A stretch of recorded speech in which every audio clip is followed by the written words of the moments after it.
Hey everyone, welcome back to Swan Signal Live. I've got Ian Calderon and Matthew Diemer here with me today.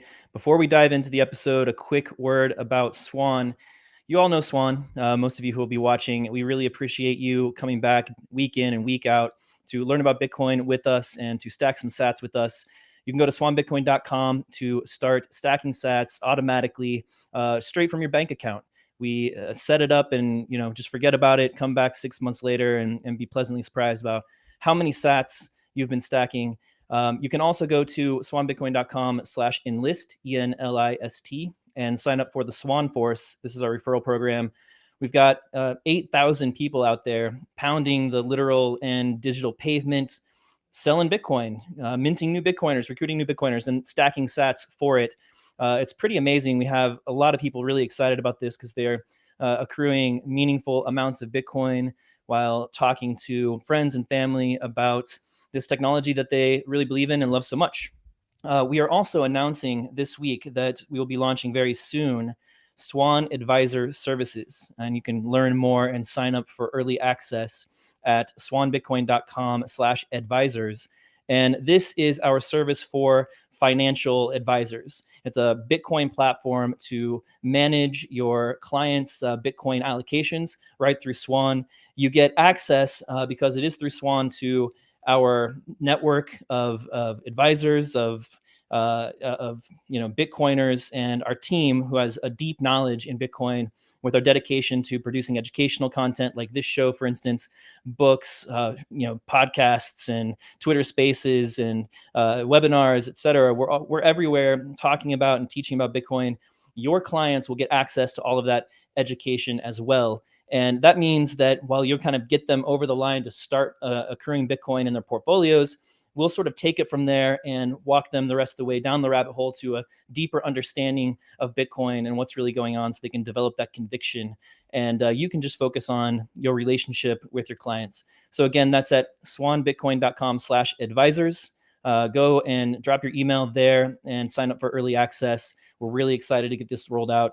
It's been really fun to build, and it's getting close. So we'd love to have you come in and help us, figure this thing out and iron out any kinks and build it for you the way that you need it to operate for your clients. Okay, so we're going to jump into this episode now with Matt and Ian. Gentlemen, welcome to Swan Signal Live. Really appreciate you being here.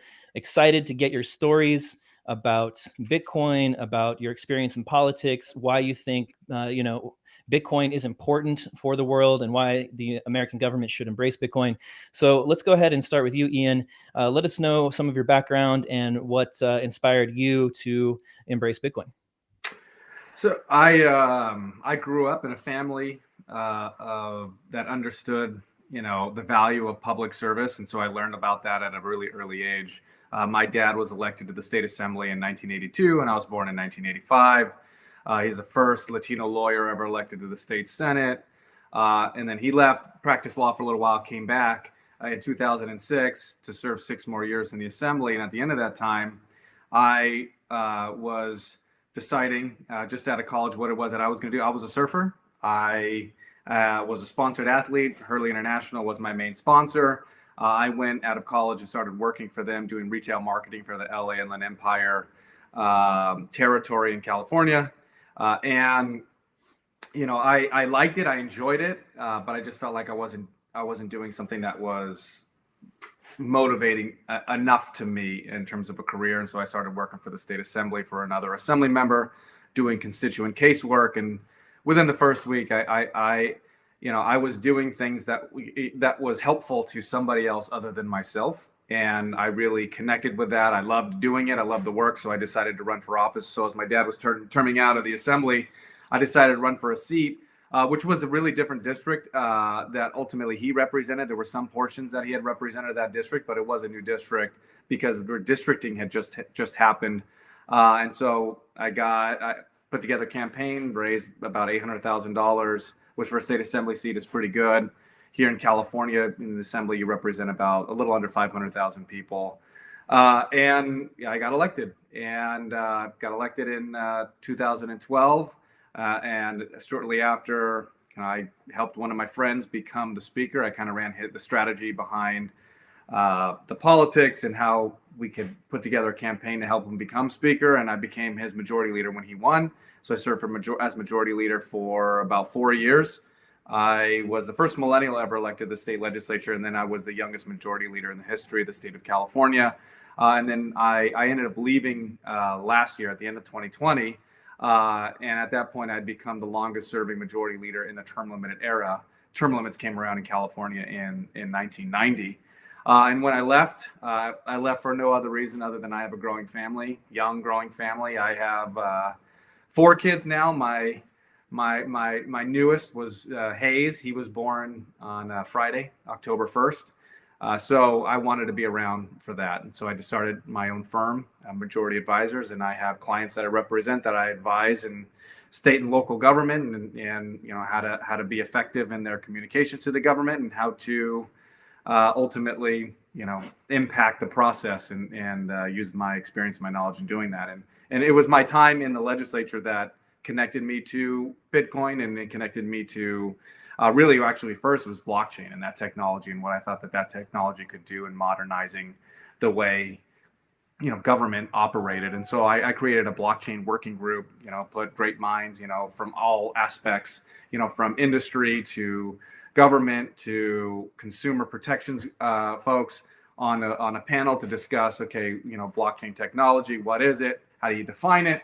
And what are its best uses and practices, along with potential regulations and how to best regulate it. We did that. After that, I moved on to more crypto focused policy, and this kind of led into the pandemic and lockdowns. And so the process at that point was a little bit tainted, at least the legislative process, just because we're so focused on dealing with the pandemic.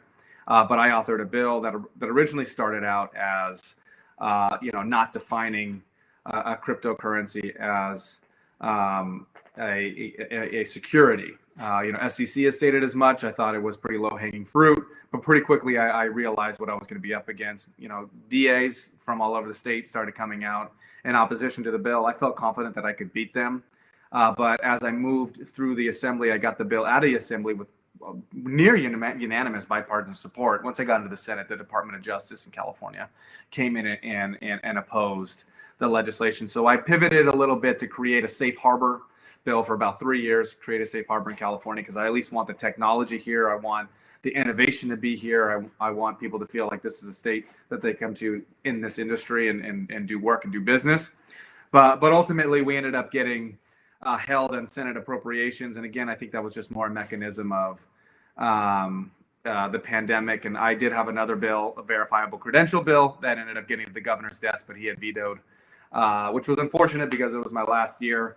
But now I'm on the outside. I continue to stay engaged in this space. And I just think that there's a lot of opportunity, and I look forward to getting into that a little bit later. Well, congratulations, man. 5-day-old new one in the house. That's awesome. Thanks for coming and joining the show 5 days after your kiddo was born. I appreciate that. That's love for Bitcoin. Matthew, let's pass it over to you. Let's hear your story, please. Right on, man. I was actually going to comment on the same thing. I saw the sign back there saying best dad ever. I was like, that's best dad ever right there. Come on, man. Well, welcome. Yeah. Well, anyway, thank you for having me, and thanks for hosting this. This is going to be fun. I'm going to just make this really brief and tell you guys a little bit about me. My name is Matthew Diemer. I was born and raised in Northeast Ohio in Cleveland, a little place called Slavic Village. It's actually the hardest hit area or neighborhood in the United States from the 2008 financial crisis. I went to school at the University of Hawaii, graduated with a degree in political science. I then went to study in China. I studied Chinese. I'm fluent in Chinese, or at least I was at one point. But speaking, reading, writing, worked in China from 2005 to maybe 2017 in different areas of the hospitality industry as a GM, a CEO, COO. With about 200 employees, and managing people with 200 nations, lots of big revenue yearly. I got a full scholarship to study my MBA in Taiwan. where I started a small business there in a podcast. It was called Crypto 101, and I actually got the ability to sell that to a company in San Diego, which brought me back to the U.S. and allows me to do podcasting now. And I am the host of the Decrypt Daily. It's a news podcast by Decrypt Media. And the reason why I told you it was my resume first is I also wanted to tell you that I'm also a high school dropout. So I dropped out. I wanted to be a chef when I grew up, and when I was growing up and I wanted to be a chef, and we went into that area, in the trades, everybody said that if I don't go to college, you're not going to amount to much. And I was really offended by that. I did eventually go to college, but I just wanted to point out that there is multiple ways that there are passive lives. I wanted to illustrate that I am one of those people that have, dropped out, decided to go to college, worked with my hands, also worked in, professional settings as well. And that's what I love about the Bitcoin and crypto space, is that it takes a lot of different people, of innovators, of entrepreneurs, of people who want to go out there and work and find, their calling, and they put it together. And I think that's the spirit of America. I think that's the spirit of, especially the place in Northeast Ohio I live in here. And that's why I really love the crypto space and people within the crypto space. So I'm excited to join this conversation. And tell you about my congressional run here in Ohio 16, why I'm running, a little bit about me, and also the things that I'm passionate about in the crypto space and about the United States in general. So thanks for having me. Yeah, I'm excited to get into all that too. Very cool that you spent 12 years in China. That's interesting, and I would love to get into that here in a little while. I don't want to make sure we don't miss the opportunity to speak with you about the juxtaposition of the approach to crypto and Bitcoin in China versus the way United States is sort of dealing with it right now and grappling with it. But first, I listened to you on a Twitter space recently that was focused on bipartisan Bitcoin, which is, I think, a very important issue for us.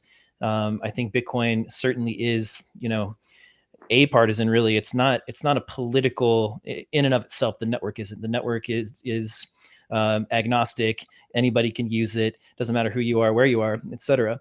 But of course, it has, as every technology does, political implications, and also has, in the debate and the way the debate happens in government about technologies, and Bitcoin in particular here, is important to the way it gets adopted. And so I've always thought about my role in the space as, in large part, helping Bitcoin become adopted in the best way possible for humanity.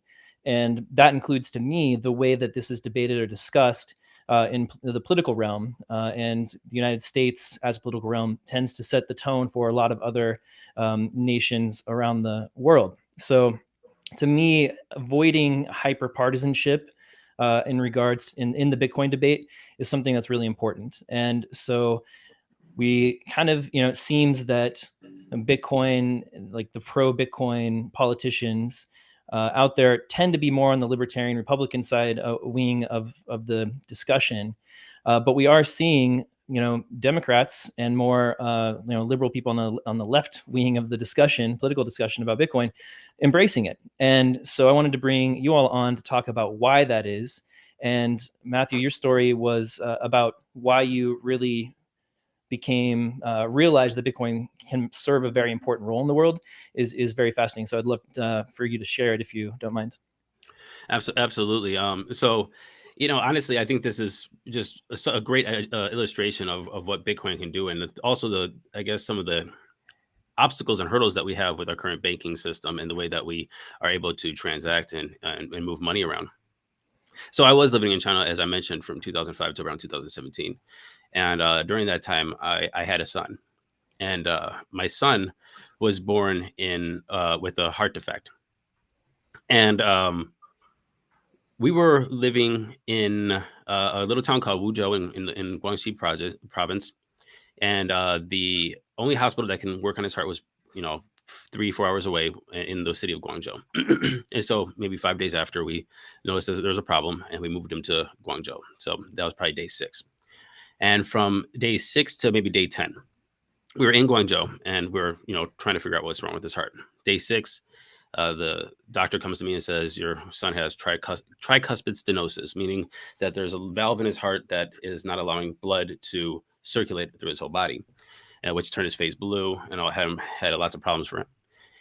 He said, but we have a procedure that has around an 80 to 90% chance of, making everything okay. And I said, let's go ahead and do it. He said, it's $40,000. And me being in university at the time, I didn't have $40,000 on me. I didn't have $40,000 in Southern China, nor did I have our family. I don't think had $40,000 in our bank accounts. But we did, call, friends and family and try to pull together money. I know that one thing my mother said was like, hey, let's just try to put a down payment. Let's try to do what we can to get that surgery. Because in China, I should probably preface this, is that you have to pay first for your surgeries. You have to pay first. If you don't have the insurance, the government insurance, and I'm a foreigner, you have to pay first for your surgery. In this case, it was $40,000 to get the surgery, or you're just not having it. And my mother sent money abroad. And we're from Cleveland, and so you don't send money abroad that often or ever. And so you go to your local bank, and the bank says, "Hey, where do you want to send this to?" And you say Beijing, or you say China, right? And they go, "Oh, we don't know how to do that." So they call New York, and New York tells them how to do it, and they file the paperwork, and that's a fiasco for a day. Then it finally goes to New York and goes to this where they send it overseas from the international branch or what have you. And then it goes to my bank, which was the construction bank in China. And so, since we're in a 12-hour difference, I would be there during the day, waiting for the money, checking the bank. And then I'd call my mom at night and say, did you send it? Then I'll go to bed, and she'll go to the bank and say if it was sent. And then the day after, I would go to the bank, see if it's there. It's not there. Wait for my mother to wake up, call her. So we were always on this, 12-hour cycle. So 48 hours or 72 hours go by. We're at day 6 to day 9 with my son needing this heart surgery. And we're looking for this money. And it wasn't getting to the bank. We didn't know what was happening. We found out that the money actually went to my bank, but it was in Beijing. Imagine being in Cleveland, Ohio, and your bank being in Savannah. That's about how far it is. How would you get the money? We didn't know it went to my bank where I opened the bank account. So long story short is we had him with a bad heart for probably around 10, 11, 12 days at this point. And we said, the doctor said pretty much, even if you got the surgery right now, we can get it. It's a very good chance he would have brain damage. So I had to make a choice. I had to make a choice to get him, take him off life support, call a taxi. Cause remember we were 4 hours away from Wuzhou, get in the taxi and hold him until we got home to his mother, where I wanted to make sure that he spent the last hours with his mother. And he died probably around 24 hours later, if not later that night. Fast forward about 5 years later, I was listening to a podcast called Stuff You Should Know. It's in 2013. They're doing a podcast called How Bitcoin Works. And that's when it hit me. They're talking about this peer-to-peer electronic cash system. They're talking about how it could go across borders instantly. They're talking about how governments couldn't stop it. They're talking about you getting the money at the speed you needed to. And I'm talking about the speed of life. In this instant, it was the speed of life. And that's when I started going down the rabbit hole of Bitcoin, saying, and retroactively put the use case for Bitcoin into this situation, saying, if my mom had Bitcoin, I would have had at least a down payment for this surgery.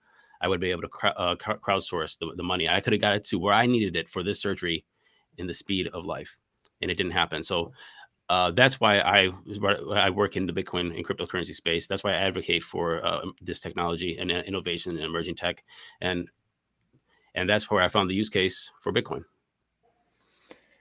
Yeah, that's absolutely incredible story. It's the most compelling personal story I've heard about why someone has found Bitcoin to be important, and that is absolutely the case. It's interesting to and important for everyone to realize that this thing is not just like an investment asset for rich people in the Western world.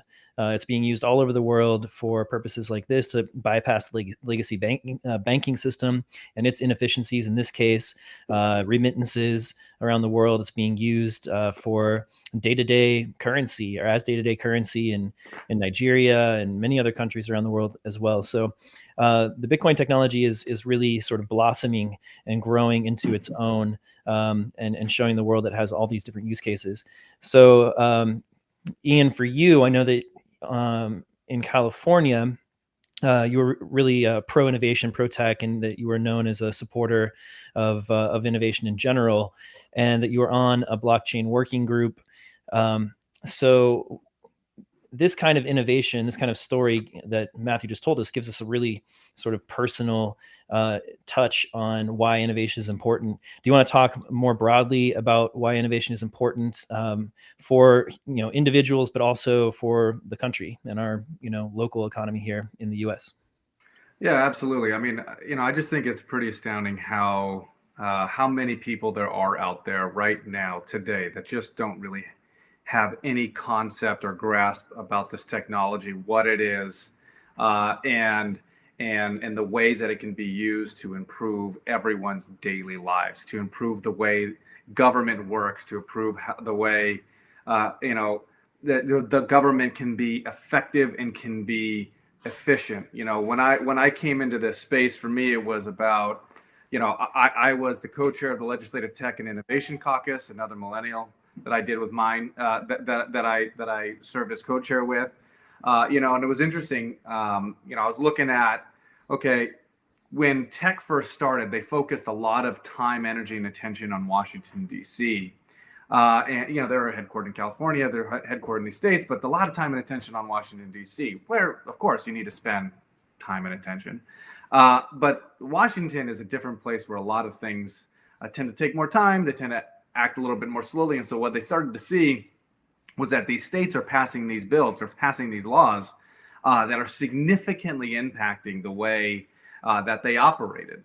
And you could see a huge shift, especially when I was coming into the legislature in 2012, but it started before then, but even more so when I was coming in, is more resources, more time, more attention being paid to states like California, because the policies that were being authored there and being passed there were significantly impacting tech and what their future was going to look like.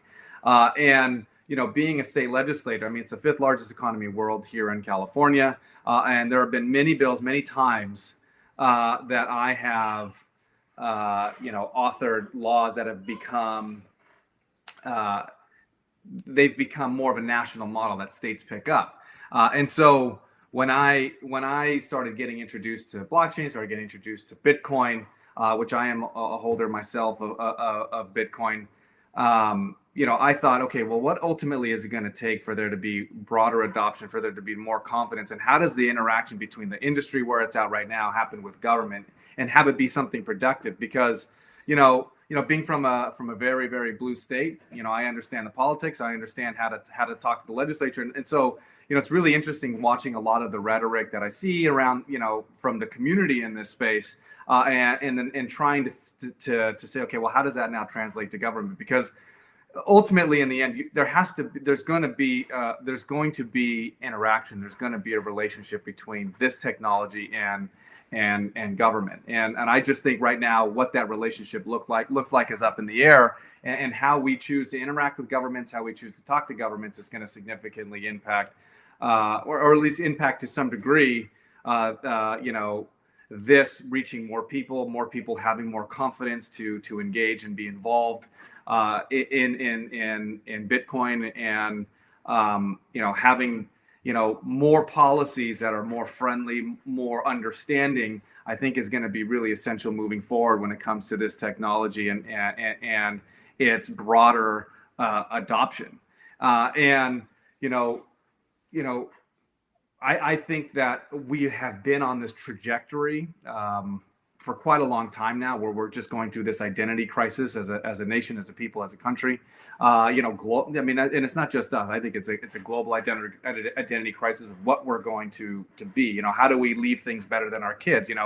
When our parents were growing up, it was one thing.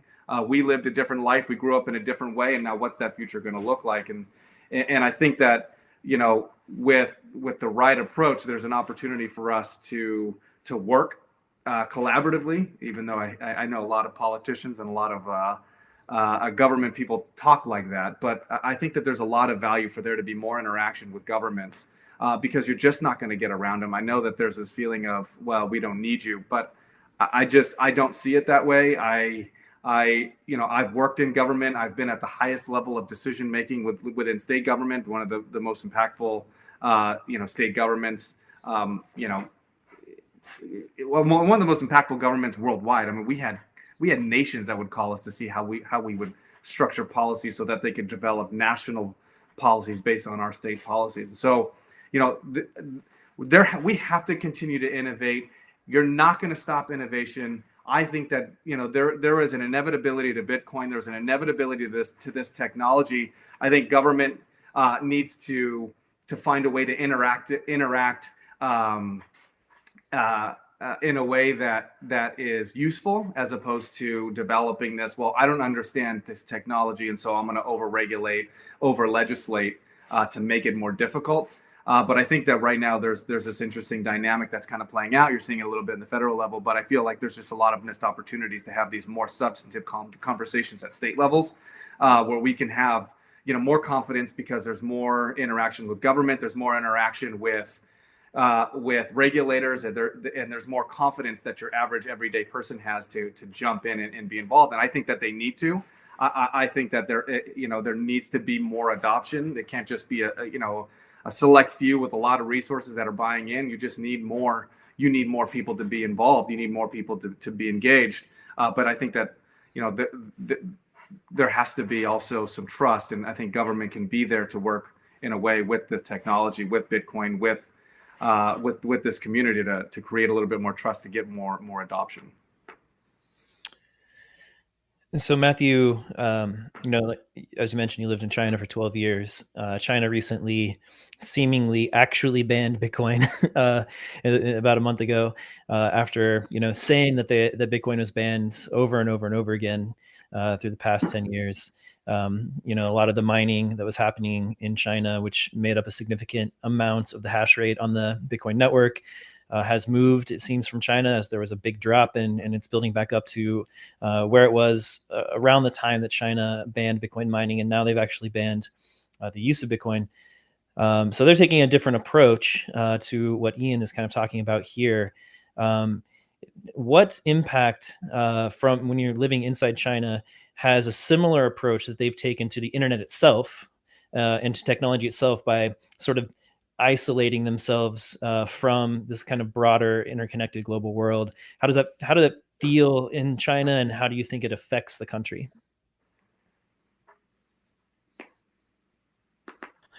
First, I want to just correct you there. They might have banned Bitcoin, but there's probably still many hodlers there, and they got their keys in their ledger. They're going to hop on the plane. They're going to go anywhere in the world with that. Ban Bitcoin, so, but I guess I was just saying that they seem to be actually putting some teeth into the declaration at this point.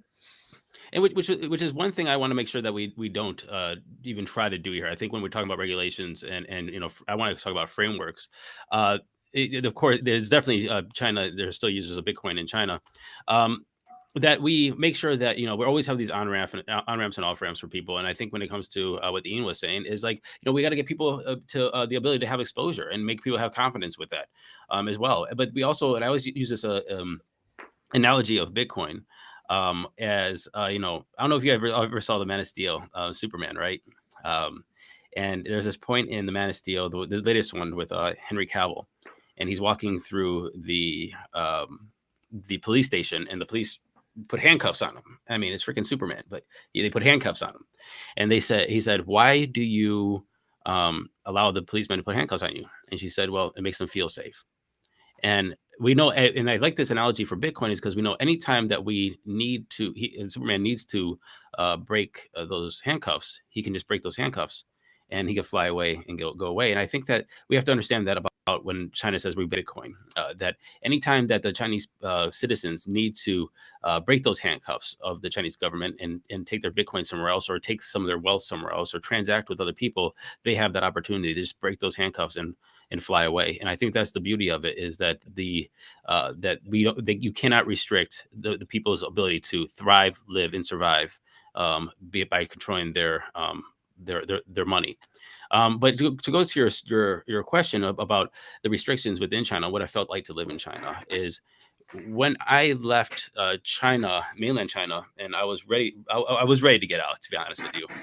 It felt a lot more closing in on people, especially me as being an international person.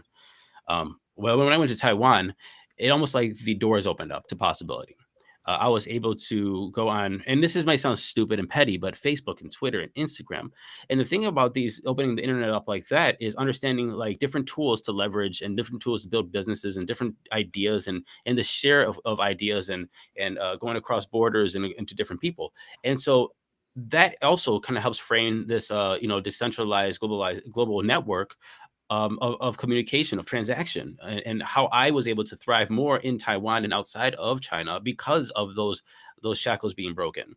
And if Bitcoin does that for transacting and money and the flow of money from person to person, business to business, across borders, across states, and across regulations, or across these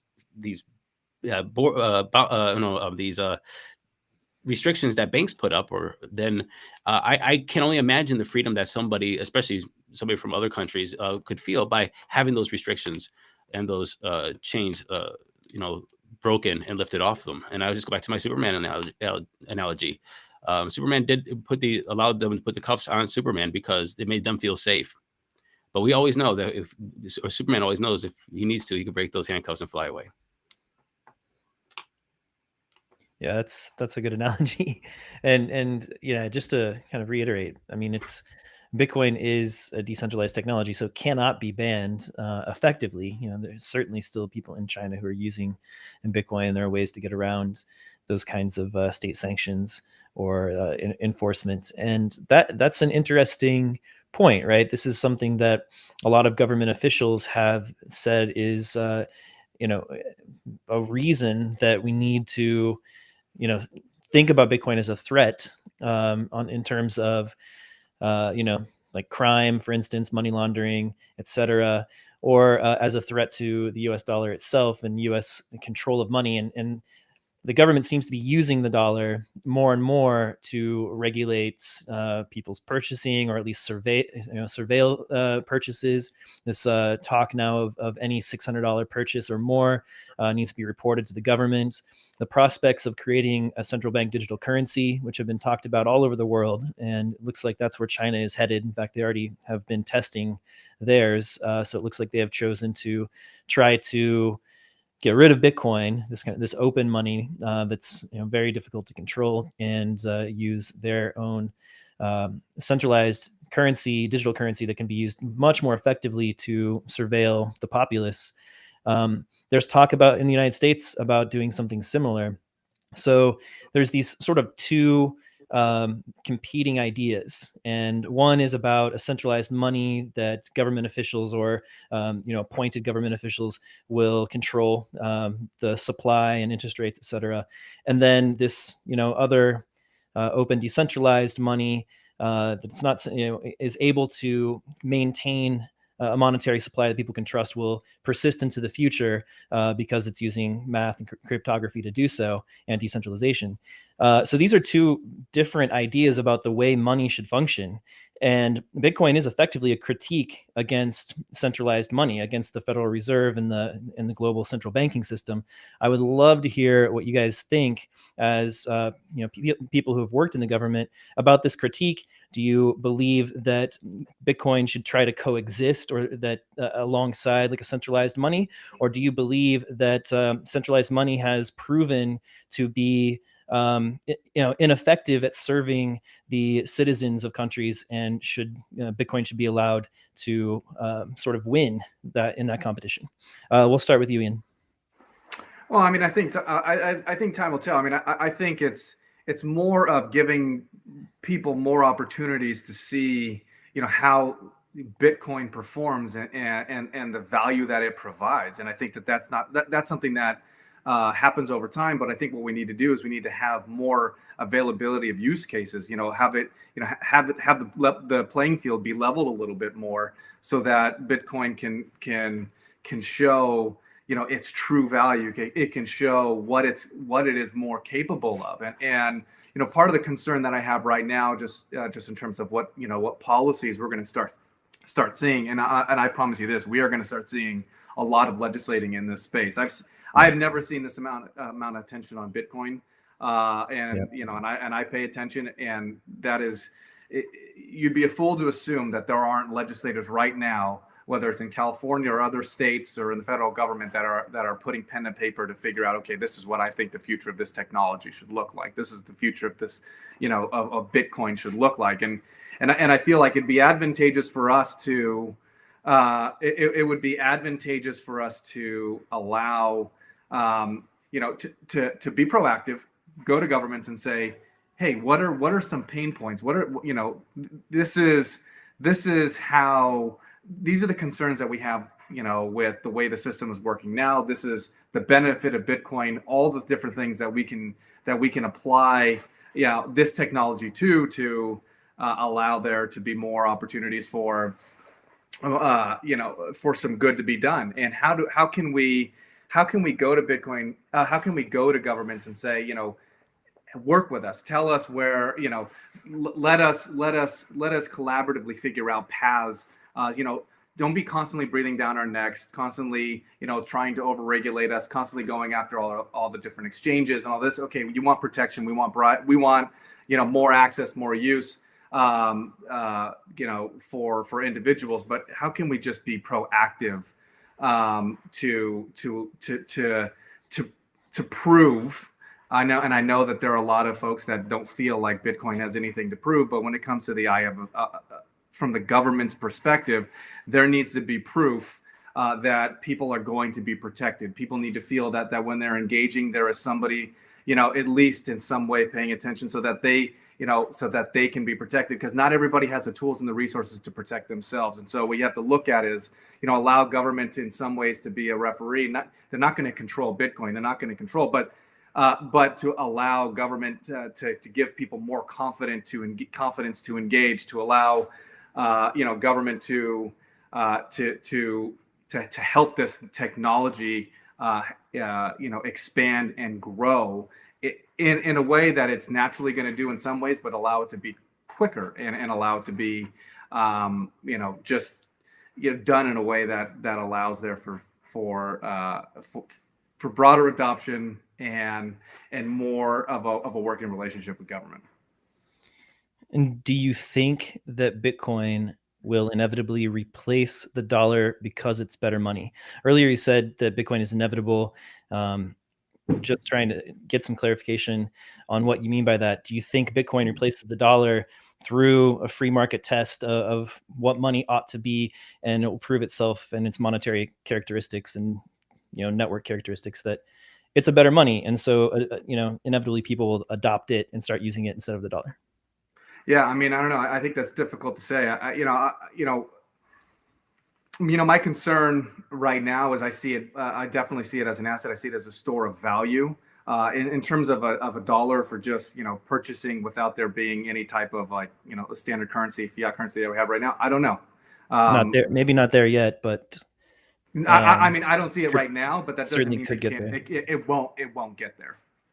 Right. Okay. You saying it won't get there, or you're not? I'm not saying that it won't. I'm Gotcha, just saying okay. in terms of right now. I Yeah. mean, I see it as an asset. I see it as a store of value, but I don't know that it's going to be. I don't have that answer right now. Sure. Fair. Matthew, what about you? Do you think that Bitcoin will, fulfill all of the roles of money, that being a store of value and a currency and a unit of account eventually? I think it's definitely a good question, and I think we're trying to predict the future. And I think Ian said it the best: is time will tell. And we're looking at product fit and what is Bitcoin going? How is Bitcoin going to be used in different times, in different countries, in different places, in different situations? And I can tell you right now is people are worried, people are scared. And when I told you the analogy a little bit ago about Superman in handcuffs, there's another part of that scene where Lois asks Superman, "What does the S on your chest mean?" And he said, "Well, that's not an S. On my home world, that's the symbol of hope." And I think that that's kind of like, I think that whole scene just sums up Bitcoin in such a beautiful analogy, because people are worried right now. I mean, people are worried about inflation. People are worried about their jobs. People are worried about saving for the future. The people are worried in general. And if Bitcoin gives people a little bit more hope or sense of security, then I think that is a beautiful thing, because what else can they do? But then either invest in gold in the past, or put food in cans down their basement, or ammo, or toilet paper, as we saw. And Bitcoin could be one of those things. And how is it going to evolve in the future? Again, you heard my two analogies of Superman.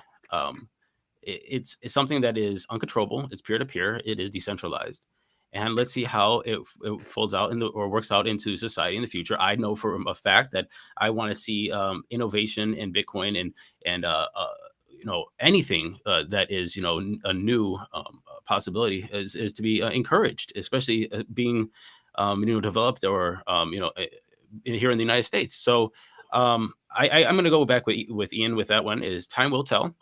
The evolution and the situations, and we'll see how it's going to be used, and we'll see how the use cases fit and the product fit for it in the future, or currently, or the development of. And Bitcoin will be around, and we'll know soon enough, or in the future. Yeah, we will. And it's going to be fascinating to watch, certainly. Okay, one more question on money.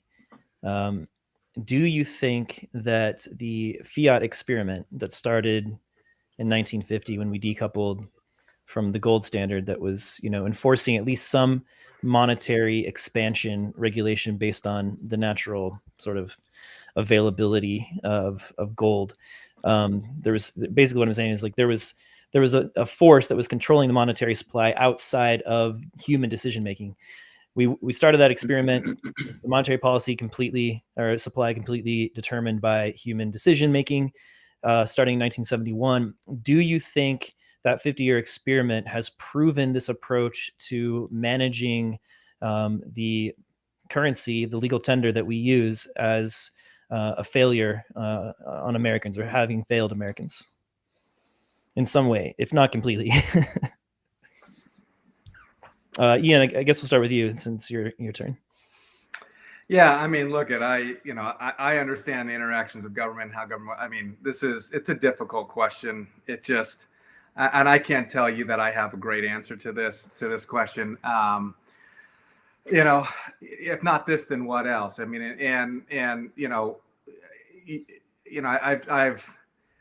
I certainly would hold myself as somebody that it's probably better to stay on a gold standard, but I certainly could understand the reasons why the decision was made to move off of the gold standard. And I think some of the concerns that I would express with Bitcoin moving forward is, if you have so few people holding so much, how good is what are the concerns with that? If you have ultimately you have a lot of people holding. You have, some of it is going to be lost over time. Once it's done being mined, some will lose that. You'll lose some over time, and there are pros and cons to deflationary assets and money. And it's, I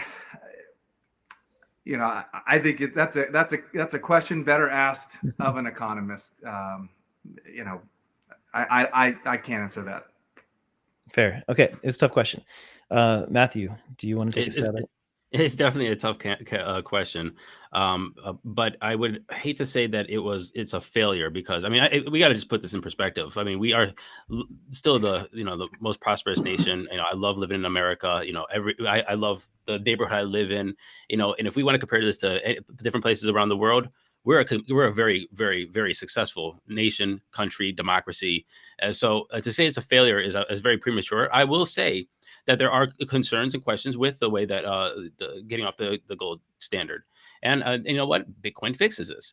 So that's why I said, I think goes to, beautifully with the previous question, is time will tell. And we have this thing, Bitcoin, that now lives in a decentralized state, that anybody can get, hodl, control your keys, and hedge on the future. But to say that we are this is a failure right now, when there are literally, we're looking at what was happening in Afghanistan, and how people are going to live there under the Taliban or other really big uncertainties, is I think insensitive. And I would say that I'm very happy to be here and living in America right now. Okay. Fair enough. Yes. It is interesting. This is something that, I have grown up with a family and myself have, been a participant in the political sphere as a Democrat. And something that Bitcoin has certainly opened my eyes to as the nature of money. And I think it is interesting, as you are both saying, the future will tell. And it sounds like you're both basically saying, like, let's not overregulate this thing. Let's give it a chance and let it, do its thing, and we'll see what happens. A lot of us as Bitcoiners think that it will probably, compete in the open kind of marketplace now that there's an open money, right, that will compete against government controlled money.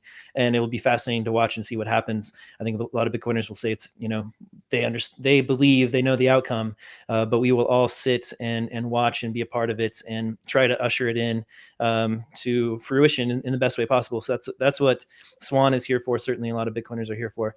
Okay, so that was a really tough question. I appreciate you guys taking that one on.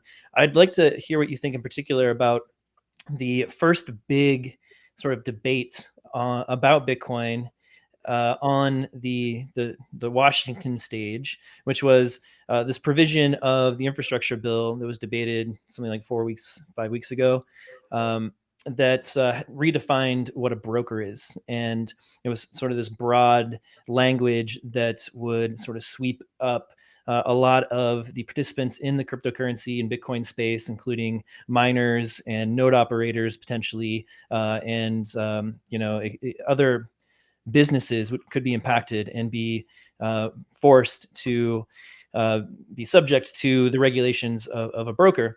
It was a very interesting debate. It did show that there is bipartisan support for sensible regulation around this stuff in Washington.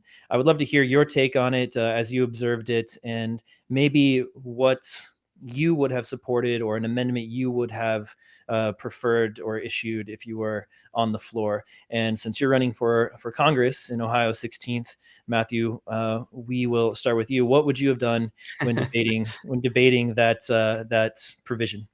I kind of felt that I was going to lead this one. So, all right, I was ready for it. Okay. Look, I don't think that it even should have been in the bill. I mean, it shouldn't have been in there. There is not enough consensus or understanding or education or discussion around the crypto space, what it does, what it's doing, what it could do, Web3, Bitcoin, banking, how people are going to interact with it, or how miners can operate here, or it's such, the conversation hasn't even started to even try to put different things in bills. So it shouldn't have been in the bill. Second is, I think it was kind of like this fictitious, I don't know, addition to say this is how we're going to raise $28 billion from taxing this, and to make it sound good to either people who don't know about this industry on the floor or of Congress or the American people, which I don't know where they're going to get $28 billion from doing this. They know something that I think everybody in the crypto space doesn't know, apparently. And so my statement is it shouldn't be there. We should have comprehensive, long discussions about this emerging industry in tech, and figure out how to make frameworks so it can thrive here in the U.S. Awesome. All right, Ian, how would you have approached that debate if you were on the floor there in Washington? Yeah, I mean, I certainly understand why they did it. I mean, just being, my days in the legislature, putting together a budget, and, a budget is it's a complicated document, and finding ways to balance how, you're going to be able to provide the resources and the things that you need to provide to your constituencies, while also making sure that you have the money to pay for it. And a lot of those funds are prospective. It's, such and such is going to happen in years 2, 3, 4. Therefore, we'll pay for this. And so ultimately, when it's all, cumulatively together, it's paid for. It's balanced. So I mean, I certainly understand why they decided to go down this path. But I just think that this is too consequential a discussion to be having in a process like this, a hyper partisan, very fast, at least in terms of government process like this, for this to be considered. I think that what needs to be happening is, and what I would have suggested is, pulling this out, and that wouldn't be difficult, because if they're counting on $20 billion, okay, well, you're going to fill that $20 billion hole with. And so that's not a small thing. It's not an easy thing to do.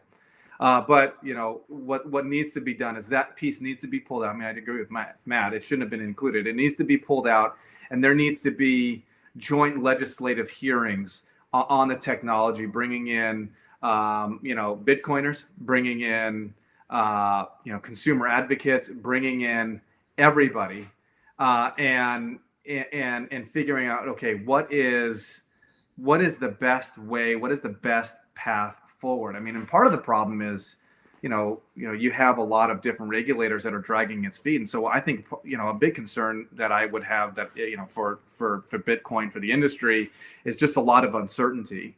You have the SEC saying, well, these aren't securities, but also there's no formal rulemaking saying that they're not securities. And so, if you're a company trying to operate, or somebody in this business trying to operate, you could go ahead and do it, but that doesn't mean that you're free from, ending up in a courtroom one day defending that. And the only exoneration you're going to get isn't from anything other than being in the courtroom. And so, I think there just needs to be more certainty around, the government, how they perceive this technology, and there has to be an honest discussion. And I think it's just really, really important that this doesn't become a partisan issue. This has to be a bipartisan issue.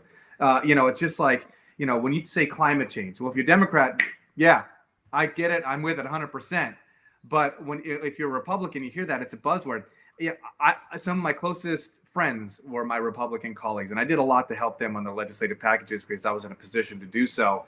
But you say something like climate change, it doesn't really matter in the end what the policy is that you're talking about. It's a buzzword.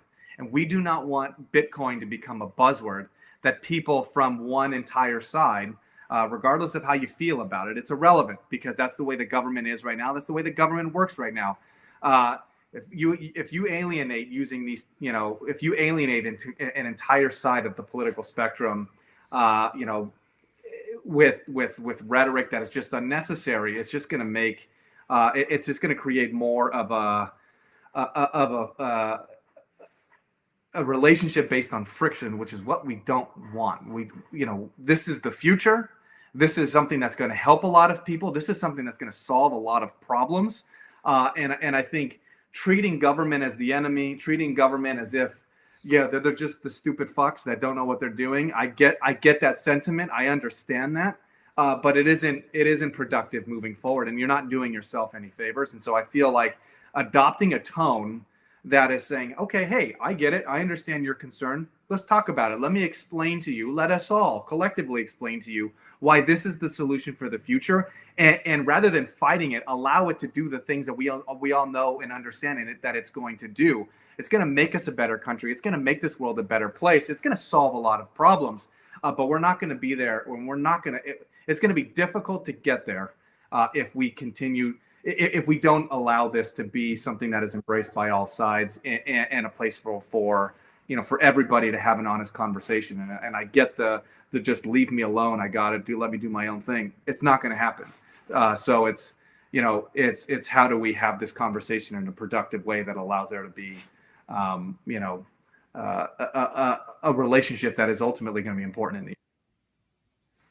Yeah, I think that's a really, really important point, and just beautifully put, that we need to realize that we're operating in the reality that we have, a democracy, republic democracy, and we need to operate within that. And in terms of explaining what Bitcoin is, like, that's where the discourse happens. This is the way the United States works. That's not going to change anytime soon. So we need to go to engage in that discourse, within that framework, and explain Bitcoin exactly as you put it. I mean, this is something that can solve a lot of problems, and preventing it from becoming this hyper-partisan buzzword is extremely important for its adoption in the best way possible for the citizens of this country and for humanity on the globe in general. And that's what we need to think about, right? Like, yes, I agree with all the Bitcoiners out there that are going to say, we don't need to talk about this to the government. We don't need it. They can regulate all they want. It's still going to win eventually, right? It's inevitable. I get that. But we should think about the realities of our situation and try to usher it in to fruition and win, as you might say, in the best way possible. And that includes having, good discourse and being ready to teach people what's going on. All right, Matthew, I'll hand that one over to you. Actually, sorry, no. Yeah, you already answered this question. That was I did. I went away from first the that time. infrastructure bill and I love where you went with that, but I just kind of got distracted by Ian's great answer there.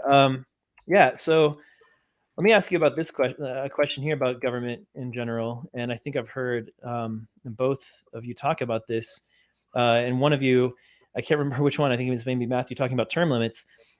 We have, people are living longer in general, right? So, this generation that's, really in charge at Washington now has been in charge for a long time, decades, have held positions of power.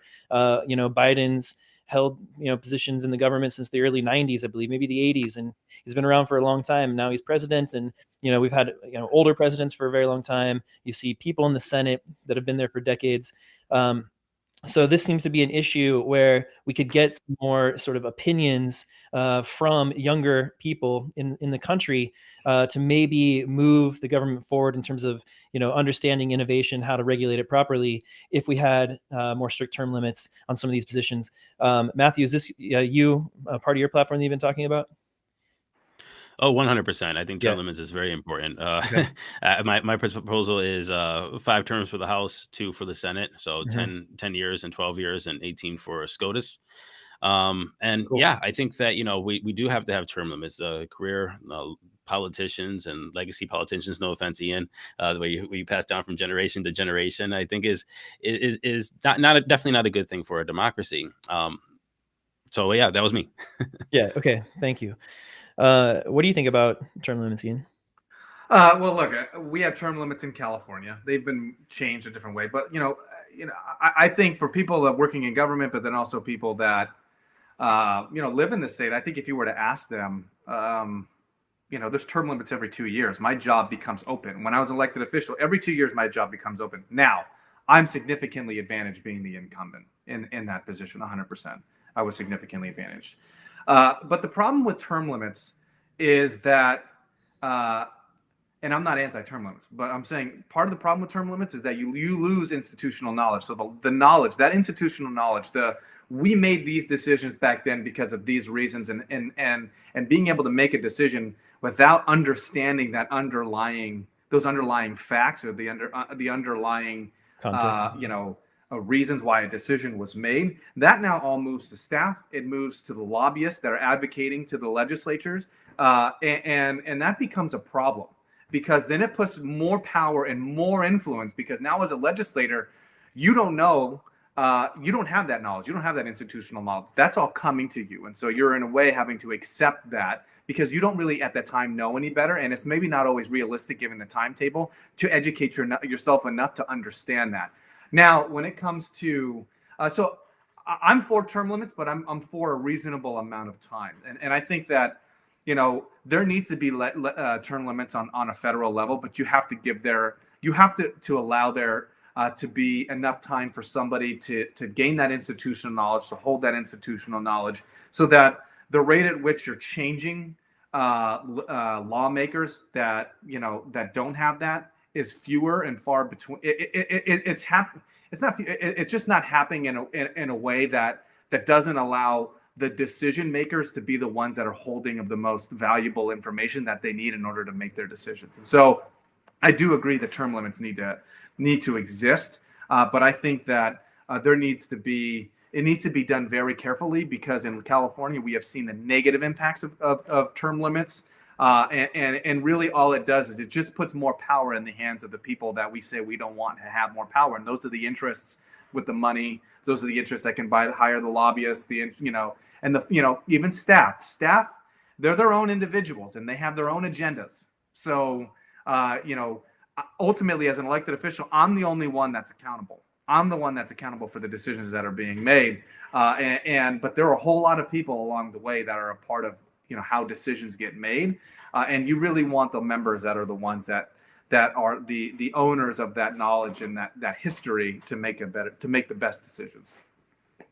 All right, fair enough. Well, actually, I want to push back You wanna because push back? Yeah, let's hear a it. little bit, because not that I want to push back. I want to ask him what he thinks that a good appropriate federal term limits would be. I mean, first, in the proposal I made, that would give you 22 years in government. I think that, whether they say that it takes you 10 years to be an expert at something, so that can give you 12 extra years to wield that expertise. And also, I just want to juxtapose this to, like, say, the healthcare industry. My father-in-law, just to repeat. Is currently retired as from being a doctor for Cleveland Clinic over here. And now that, as you just say, the that knowledge he has gained over decades of being a family physician has now left the hospital. I was also thinking that when somebody exits the and ages out from term limits, they can come to an advisory role for Congress or the Senate or somehow in or the House, where they can be employed by them as to give that knowledge as more of like an advisor or our own body of knowledge. But also to say that there's problems with one and problems with the other is understandable. Yet we've seen the problems for a long time with the no term limits. I think that we would love to experiment with term limits in the federal government. So what is your best case scenario? Yeah, I mean, and I wasn't, my response wasn't to be aggressive towards you. It was just based on my experience, and I think how you decide to do those term limits and structure them matters. Is it 20 years, 10 years in each house, 10 years in the House, 10 years in the Senate? Is it 20 years total to be split up between the two? Well, you also have to consider the fact that, you're running for re-election every 2 years in the House, every 6 years in the Senate. And if you've got to do a special election because a senator now is terming out, how much money is that going to cost your state to put together that special election that isn't happening around a general election where it's already being paid for, because that appropriation has already been made? And so there's just a lot of other mitigating factors. And I'm not saying that just because you've been there so long, that institution, after a while you become pretty jaded being in government. 100%. Look, I left government when I was at the height of my power, as people would say, at the height of my influence. I never got in because I wanted power. I never got in because I wanted to be the guy pulling the strings with the decision making. No, I got in because I was the first millennial ever elected to the state legislature. And I thought just getting elected alone was going to provide an opportunity for people that were in my generation to get involved, because we needed to be at the table. So, and I never would have probably had the opportunity to do it if there wasn't term limits. And so term limits they serve a role. I'm just saying they have to be very carefully thought out, because there's a negative side, and we've really seen negative sides in California. And it's why I spend a portion of my time finding existing laws and updating existing laws or fixing existing laws, because when you have such a high turnover, there's people constantly looking for things to do, and that doesn't necessarily always result in the best policy outcomes. There's definitely another side to weigh. I can appreciate that. But in general, as a citizen, it seems like a good idea to me. So I would want it to be worked out. Those seem like reasonable term limits. And I think, again, like the outcome is, for me, allowing basically the younger generations a chance, and, you, Ian, I think can appreciate that. Being a young member that was able to rise and get some work done, and bring a voice of your generation to the legislature. So I know I would like to see younger voices in Washington, especially. Okay, well, we can wrap things up. I would love to get any closing statements from you guys, and then we'll say goodbye for this episode. Matthew, you want to wrap up? All right. Well, anything you have to say, man. Whatever you have to say. Whatever I have to say. You want to leave. Yeah. And any final thoughts you'd like to leave listeners with, or viewers? Well, I would like to leave listeners with my website, diemerforcongress.com. That's DIEMER for congress.com. It's probably going to be in the show notes somewhere to this. And I just want to say thank you very much for having us on. Thanks for the conversation. it was very nice to meet you, Ian. That is not my name down there at the little box there. They put in the wrong name. There you go. I appreciate that. But no, it was fun. I love doing these things. And hey, anytime we want to come back on and talk, debate, shoot the shit, I'd love to be here. Awesome.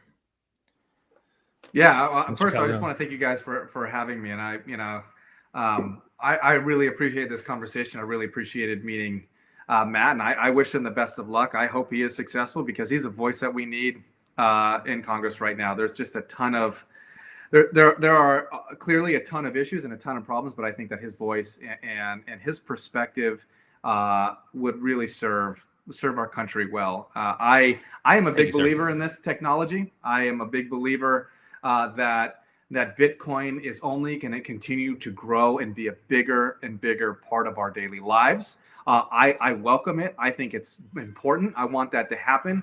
But I also think that we also have to be realistic about how we can get there. And I just want to see more interaction from this community, at the state level, at the local level, provide, more,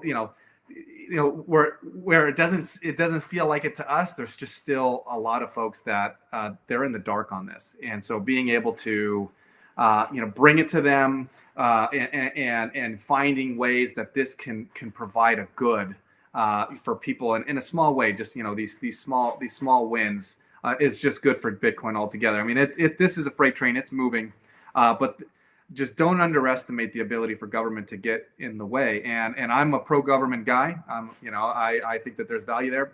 But I think that it needs to be a collaborative relationship. And if it can be that, and it can be, and I've seen in the comments, not bipartisan, multi-partisan, then I think it needs, I just think for the success, it needs to, for its success, and I think our country's success, it needs to be in that lens and in that conversation where it's a technology, we got problems, we recognize those issues, and here's a technology that can help us get through that. I actually want to add one more thing, if that's okay. I just want to add that Jameson Lopp and Paul McNeil, the crypto curator, has been putting together a list of people in government that hodls Bitcoin. So current sitting congressmen, House and Senate, and people who are running for those seats. And it is surprising how many people do not hold Bitcoin, or if they're, or for first was, are not exposed to Bitcoin.